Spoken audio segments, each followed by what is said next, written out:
Welcome to Rome. This is The Bittersweet Life with Katie Sewell and Tiffany Parks.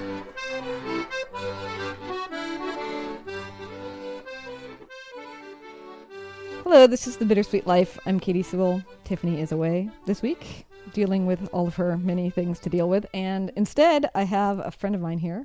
You want to introduce yourself? Sure. My name is Lisa Wilcox. I'm Katie's buddy from the People's Pub days many, many years ago. Should we describe what the People's Pub was? I mean, if everybody doesn't already know, it's kind of, I don't mind. It's implied it's a pub for the people. It's the People's Pub, so that's what it is. We were co-waitresses at the People's Pub, which is a German pub in Ballard, the best neighborhood ever. In Seattle.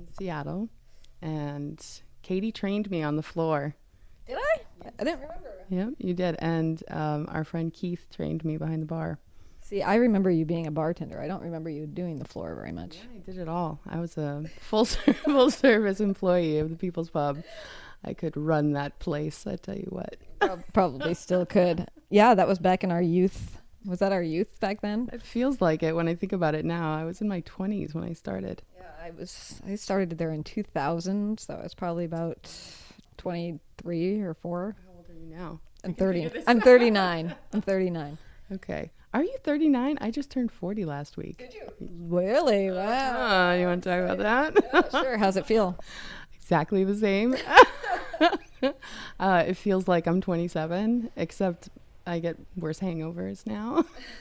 That's pretty much the difference. Yeah, you pretty much look the same too, I feel. I know. Thank Wow. you. We look so good. Why are we not aging? Why are we on the radio? Yeah, I know. Face for radio. That's what they say. Yeah. So you're just visiting town, which is why I thought I'd capture this moment to have you come talk. Mm-hmm.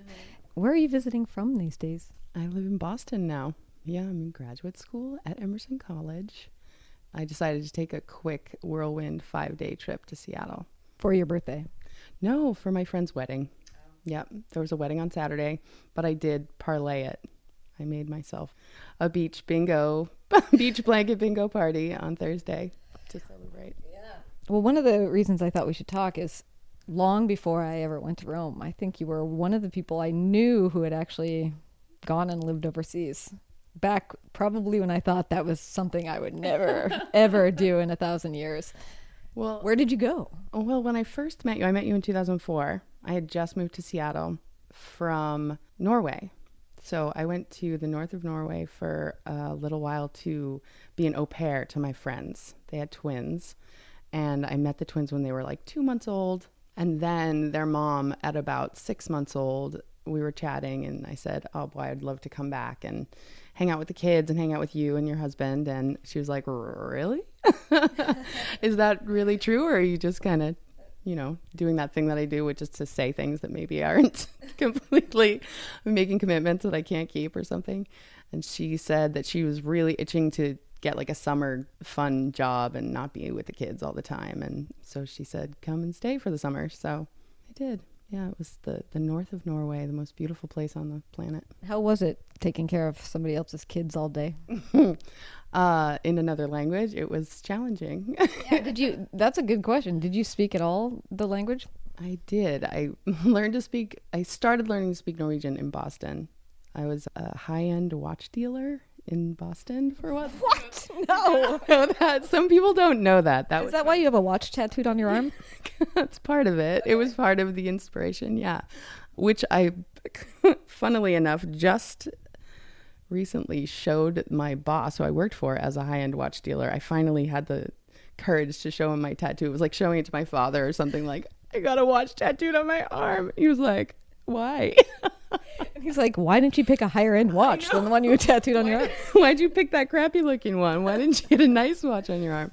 So I was a high end watch dealer in Boston, and I was young. I was like in my early 20s, and we did a lot of business with a fellow who had a Swedish secretary because, I don't know, they work cheap. I'm not really sure. Yeah, Swedish.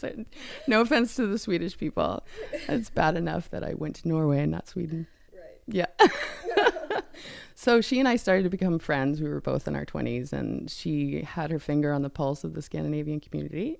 And so I became friends with all of them and started to just get curious about the language. And I found that I was kind of good at the accent, and I just stuck with it.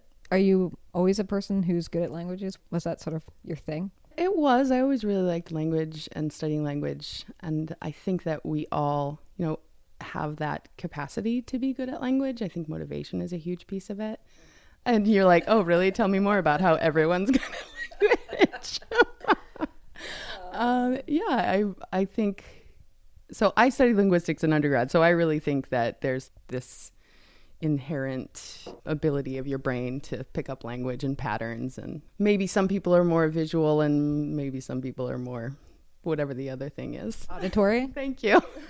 I study speech. I don't know what that word is. Auditory. Anyhow, did I get tangential? Where was I? Oh, I was in Boston. Yeah. You're learning Norwegian. Oh yeah. So then the people that I lived with and was the au pair to their kids, they became really good friends to me. And so we practiced Norwegian a lot. And also we spoke English together a lot. So the kids spoke English too, or were they only speaking Norwegian? The kids were babies. Oh. So they didn't speak. They weren't speaking at all. We like to imagine that one of them spoke when I left, but I'm pretty sure he was just like a burp or something. Yeah. So it wasn't that you were babysitting kids that were speaking a totally different language than you. No, just being in the community and stuff, I usually spoke Norwegian. I liked speaking Norwegian, and I was lucky to be in an area that was less proficient in English as a community. So there was a lot of opportunity to speak Norwegian. And I talked to the kids in Norwegian too, let's be honest. I did. I liked speaking Norwegian, and it felt like they knew certain words. I feel like you think that kids understand what you're saying maybe earlier than they actually do. So you're like, oh, I'll speak in your native tongue. And then you'll understand everything I'm saying. Get off the stove. So, yeah. I don't know what you're saying. Yeah, I don't even know if I can say get off the stove in Norwegian. You want to give it a try? No. None of it's coming to me at all. I don't know if this would be a question that you could answer. Probably not. But do you have any theory, since you've studied linguistics and you think about this stuff a lot? If a kid is being raised by parents where one is speaking English and one is, say, like in Tiffany's case, speaking Italian, do you think it would take the kid longer to speak in general, or do you think it doesn't really matter? I think often it takes children longer to speak when they're getting two different sort of stimulus languages. But when they do start to speak, they are proficient in two languages, and that's really great for your brain. And what they find is that the vocabularies in each language are smaller, but not in a way that would be detrimental to their lexicon, so to speak. They would have full capacity in both languages. They might just not know the word lexicon or something like that. Maybe. They might not know those big, fancy speech language pathology words. Yeah. What are you studying in grad school? I'm studying speech language pathology. Right. So why? That's a really good question. So like we were saying, I like studying language, and I studied in undergrad linguistics, which is the theory of language and the study of language with a capital L. So understanding how languages work, how syntax works, like the order of the words, and how sounds are put together to add meaning to a word. That's such a poor definition. I'm sure that there's linguists cringing to hear that definition, but it's basically the study of capital L language. So speech is not that. Yeah. Speech is more assessing and treating and diagnosing communication disorders and swallowing disorders. What are swallowing disorders? Well, it's when you have difficulty swallowing or eating. Mm-hmm. All right, I was just seeing if that. Yeah, it's just what it sounds like. Yeah, I thought it was some sort of medical term. So when it comes to speech disorders and linguistics going together, are they somehow related, like the two studies? Yeah, sure. I mean, there are people that have disorders and delays in every aspect of communication.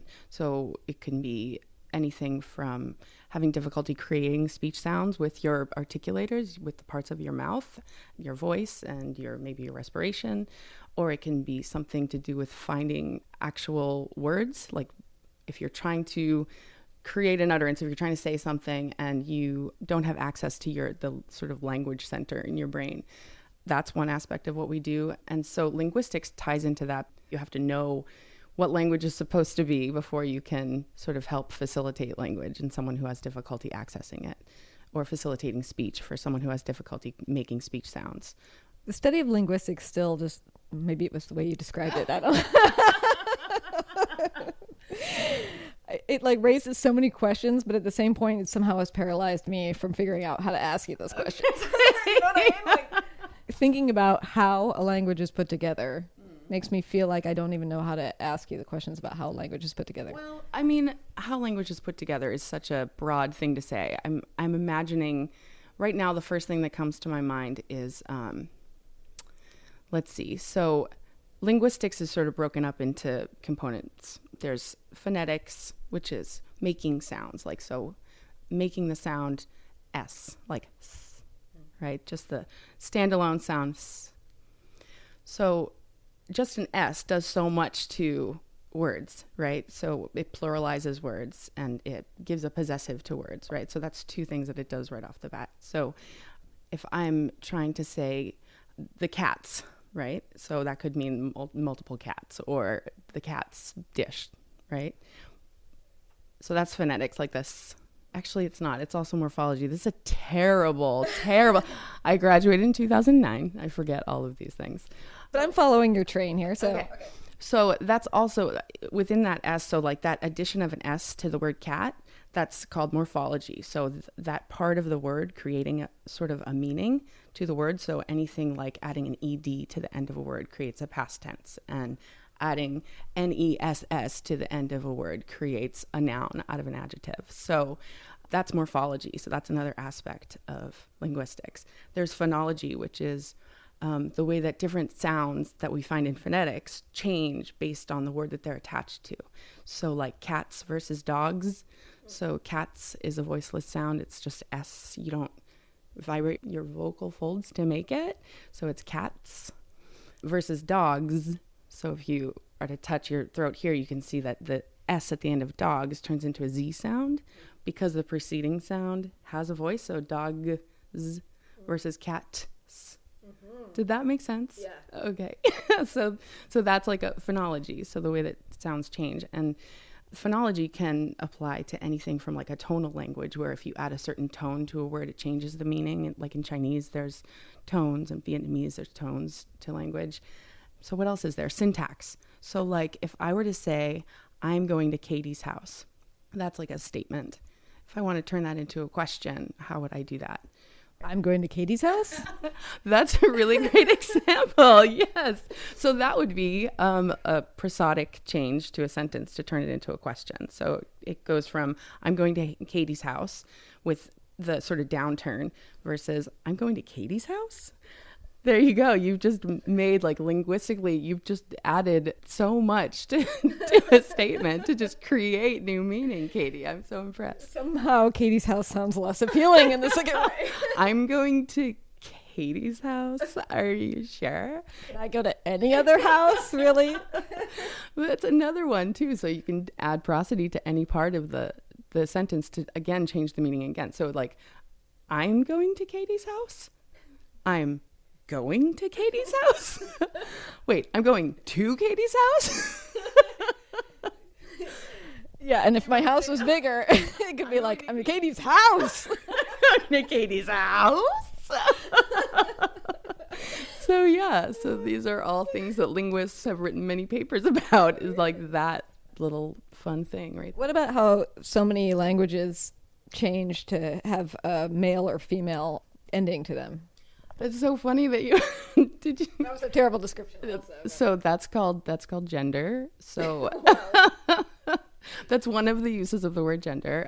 So I wrote my thesis about that.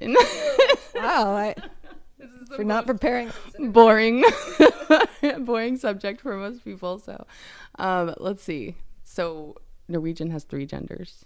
right? Really? Okay. Yeah. Tell me more.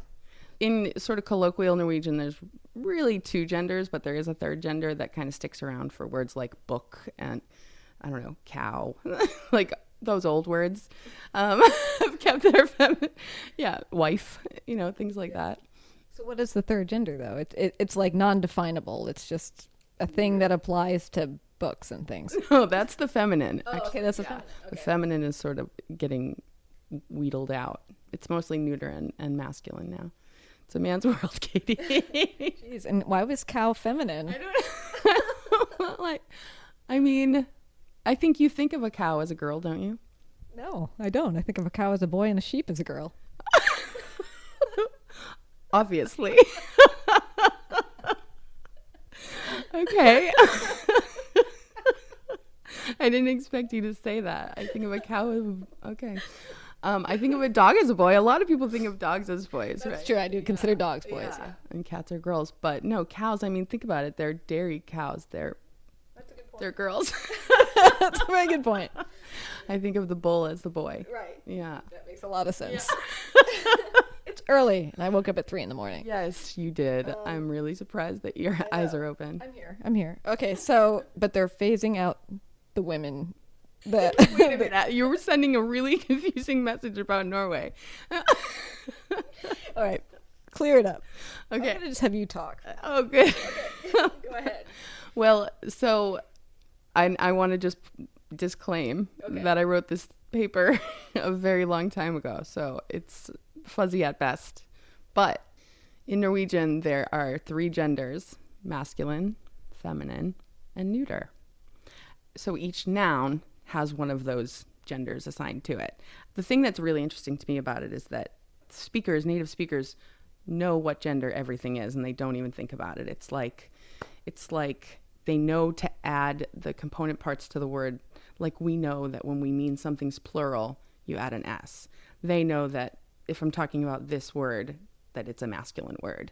So adjectives match nouns. So the red house. So a house is neuter. So the word red gets the neuter ending to modify house. So what would that sound like? So a house is hus. So rødt is red when it's modifying a neuter. So what would it red be if it was modifying a masculine? Rød. And a feminine? Rød again. Okay. Yeah. Interesting. And in fact, your microphone says it's like rød. Røde. It's like plural red. Oh, really? Yeah. Huh. That's the brand. Well, it's many, many red things. That's what, yeah. Yeah. Okay, so go on, though. I derailed you. Oh, that's okay. I'm so easily derailed. I'm like, 1/8 of a cup of coffee. So let's see. So they just know what. They just know. Yeah. So I wanted to understand if second language learners of Norwegian or not first language learners of Norwegian would have an easier time picking up gender attributes if they had already studied another language with gender in the past. So people who studied Spanish before, and then which gendered language they studied before, whether it looked more like Norwegian or if it looked more like a Romance language. Italian and Spanish and French all have gender. They have 2 genders. The way that, for example, in Spanish, gender is a little bit more transparent. Like you can kind of tell what gender a word is going to be based on what the word looks like. So if a word ends in O, if a noun ends in O, often it is a masculine noun, and there are exceptions. If a word ends in CION, it's often feminine, and there are, again, exceptions. As a learner of Spanish, you sort of get that gimme, like, okay, this is going to be a masculine noun, and I can kind of tell that because of the O at the end. So I know that when I'm going to make it red, that I have to make it rojo versus roja. So if someone has gone through that, creating that feature of the language in their brain before learning something like Norwegian, where it's a little bit less obvious, is it easier for them? And then if they studied that first gendered language within a sort of critical period, that quote unquote critical period of learning languages, when you're supposed to be really, really spongy about it, does that then affect how well you learn a third, less transparent gender? Did you come to a conclusion? Well, my my sample size was 6. So no.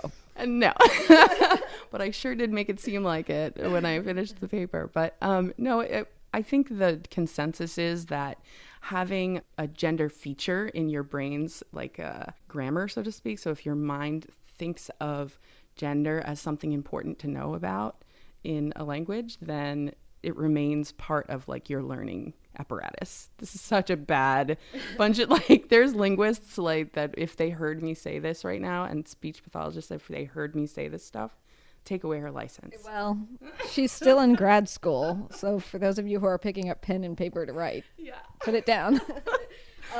So then under that theory, would that mean that English being a non-gendered language, we would arguably have more trouble learning a gendered language than, say, somebody who speaks Spanish would have learning Norwegian? Yes, that is the short answer. Yes, people who don't have gender at all.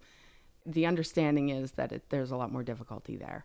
And they found that, like, for example, if I was a Dutch speaker and I wanted to learn German, then I would have an easier time picking up the gender of German than I would if I was a Spanish speaker that was trying to learn German, because there's more similarities. There's more like one-to-one correspondence with like a cow being a girl, for example, in both languages and in every language all across the world. All right, fair enough. You know, it's because I did a comic as a kid that was based around a pig's life, and the pig was a boy, and he had a girlfriend who was a sheep. Although, you know, what actually happened between the two of them is a little foggy, because I was a kid, and maybe they were just friends that like to look at each other across the pasture. But a cow did appear one time, and it was a boy. Okay. That's okay, Katie. You know, I mean, as a kid, we don't have that really understanding of the complexities of animal relationships, Right. and gender. Yeah. It's all new. Would you say that your experience in Norway has informed your journey since then, as far as what you became interested in and why? Yeah, so the linguistics part had a lot to do with Norway and my experience learning Norwegian. So that's why I went into linguistics in the first place. I moved to Seattle in order to go to University of Washington, and my idea was to study Scandinavian studies, and I wanted to study linguistic interactions in Scandinavia with people who were asylum seekers, the sort of incorporation of Arabic into Scandinavian languages. So some people have written papers about Swedish and Turkish and how some of the communities that they created, language evolved from it. So Turkish and Swedish, there's this, I think it's like kebabsvensk, they call it. So it's like kebab Swedish. So just certain words, and I can't tell you which words they are incorporated into the Swedish language, and they become part of the lexicon. So I wanted to do that with Arabic and Norwegian. But then when I got into it, I found it to be less what I was after. I felt it was going to turn into a really big theoretical thing, and I'm not really interested in doing research for theory. I wanted to do something more applicable to an everyday, like right now situation. My dad had an accident a couple of years ago, and he needed a speech pathologist to help him with swallowing and with like respiratory support when he was speaking. And so I realized at that point that speech language pathology was more than articulation therapy, which is a really interesting part of speech pathology, but not necessarily what I wanted to do. And so I was like, wow, speech pathology is a lot bigger than just that. There's so much that you can do to help people in a one-on-one situation and in a clinical setting. It just appealed to me so much more. It was just more of something I could touch. So when we picture what you're going to be doing, where are you working? Like, who are you working with in the future? Well, right now, I just started a new placement at a community hospital outside of Boston. And I mostly am working with people who have post-concussional syndrome. So doing a lot of executive functioning, which is like planning and decision-making and organization and symptom management. So when you have a concussion and you try to do too much cognitive work, a lot of times what happens is you'll have symptoms. It can be headaches or dizziness, fatigue, any number of symptoms. And so what we like to do is to try to put some strategies in place for our patients so that they can rest their they can do, gosh, my words. Isn't that's irony, right? Yeah. Is it? I'm not sure what that means. People always say I use irony wrong. Like, I'll say that's ironic, and they'll be, actually, no, that's not ironic. That's not what I... I know. There was that Reality Bites scene when Ethan Hawke gets into the elevator or something, and she's like, who knows what irony is? And he's like, well, irony is when the real meaning of something, it goes directly against what... I don't know. He defined it correctly. Yeah. I should watch that movie again, is what you're saying. Just to learn what irony means. Okay. And so should I, apparently. Yeah. I was talking about speech. Yeah, concussions. What happens with it? Concussions. If you're working too hard cognitively and you have a concussion, you'll have these symptoms, right? So what we like to do is give them a way to rest their cognition to get them back on track and managing their symptoms and cutting down their symptoms and being able to continue their day, because it can completely derail an entire day just because you were thinking too hard. Yeah. So how do you do that? I mean, I've had 2 concussions, so I'm just curious. Have you really? Yeah. Oh my gosh. Is this bad? Is this like, is it going to be terrible for my future? I am a doctor and I will tell you, yes, you're screwed. No, of course not. It's, how long ago did you have your concussion? I had one when I was in Rome. If you want to hear all about it, you can, I think the episode is called Hospital. I did hear that episode, I think, because you had a really interesting and good experience at the hospital, didn't you? Yeah, it was okay. Oh, maybe I didn't hear it. It was because the fuzzy headedness did not go away for weeks, Yeah. So I was starting to get concerned that I'd actually done some real damage. Well, it is damage, right? So basically the axons that connect the neurons of your brain to the next neuron, it gets sort of stretched out and damaged, and the material that surrounds that axon has been sort of compromised. And so while it's regenerating and repairing itself, you have to sort of take it easy on your brain. But you don't want to shut off your brain, which is what a lot of like traditional concussion treatment is. You just you're welcome. She's helping me get my coffee. You want to do like active rest, kind of like if you were to hurt a bone in your body or a muscle in your body was compromised. You wouldn't completely stop doing anything forever. You would for a period of time, the initial period of time, but following that, you have to condition yourself to return to normal, right? So you wouldn't expect that if you tore your ACL or something that you would just sit quietly for 6 weeks and then stand up and run a marathon. You have to get back to it. So what we do is we teach people how to increase their cognitive load, whether time-wise or load-wise, to sort of get them back up and running. Yeah. And does it matter at all? I'm diverting into my own problems. And we are running out of time, so I will divert quickly. Does it matter if you've gotten the concussion on the same side of the head twice? I am not qualified to answer that question. I don't know. So, sometimes I feel like that side of my head just feels different than the other side. Did you have imaging done of your brain? Not for a long time. But not since the second concussion, no. Okay. So that's boy, should I? I know. My face goes stark. Like, you didn't have pictures taken. My supervisor, who is, she's like in her early 30s. She's super cool. Well, she's really cool. It's fine to say that. Anyhow, she always says she's a real stickler about if you hit your head, take a picture. If you hit your head, get a CT scan, get an MRI, get something, just because you never know. And of course, she's a speech pathologist who helps people with concussions every day, and so that's something that's on the brain, so to speak, for her. And so she's just a real stickler about that. Get a picture taken. All right. So it's not too late. Maybe I'll. I don't know. It was like a year ago. Yeah, 2 years ago, maybe. You're probably not having a hemorrhage or anything. We would know by now. Good. Okay. Do you think you'll ever live overseas again? Is that something that you want to do? Yeah, that's one of the appeals to the field that I'm in. I can do speech pathology as far as the swallowing goes. I can do that anywhere.